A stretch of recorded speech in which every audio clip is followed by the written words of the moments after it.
The beautiful house was empty.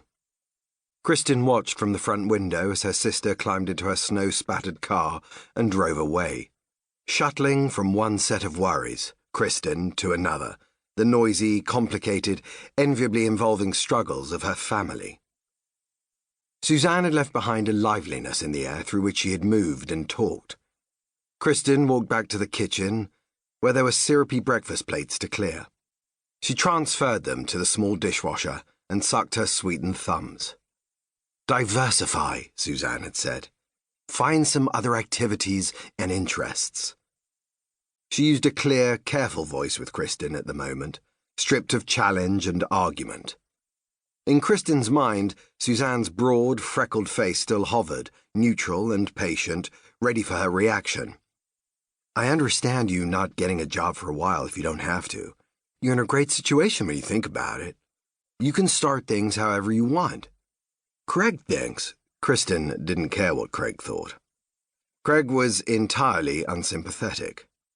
Craig was most of the problem Suzanne was now shuttling towards in her rattling Kia on the road back to Pottstown.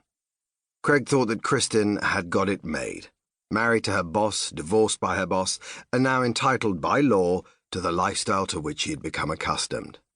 "You won the rollover," he liked to say straight to her face and smiling, as though she wouldn't hear the dirty joke he was pretending he hadn't made. Craig was the sort of dumb and nasty that thinks it's smart. Often, when Suzanne's back was turned, he looked at Kristin, just looked at her for as long as he felt like, smoking and thinking things. Kristin was upstairs now, deciding whether she needed to change the sheets of the bed where Suzanne had slept. Kristin lowered her nose to the creased fabric and thought not, catching only a sharpness of lavender. She removed a long curving hair from the pillow and tugged everything straight. Kristin had painted the upper rooms of the house in colours she had seen on The Grange, a British TV programme that had in the most extraordinary way become a very important part of her life. In the show, the walls of the rooms where the wealthy family lived were painted in rich and sombre colours she didn't like, but the servants' rooms downstairs had lovely colours that she spent many hours with swatchbooks seeking to match. Blues and greens that were spacious and honest, that had a dignity and sadness, that were ideal as the containers of her new, ruined life. Not that Kristin spent much time in the upper rooms.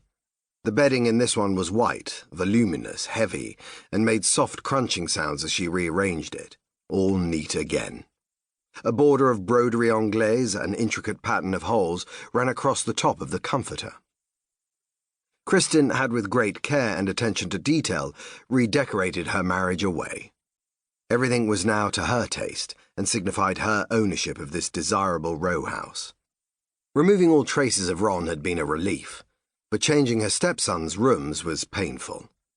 They had only been there for the odd weekends that Ron had them, but Kristin had always loved that rushing influx of youth and energy, even if, except for the youngest, Lionel, they had not loved her back. Beautiful little lion. The older boys would glare or speak in grudging single words while staring at their devices, but Lion recognized her kindness, her eagerness, and needed it, coming slowly closer and closer. The sharp feet of a toy arriving one morning on Kristin's arm. Hooves, actually, it was a horse. Lionel saying softly, "You can hold this," while he moved Spider-Man through the air and continued with his story. Now she had removed the clutter and colourful walls of childhood and replaced them with tasteful, impeccable adulthood. Sometimes she regretted it.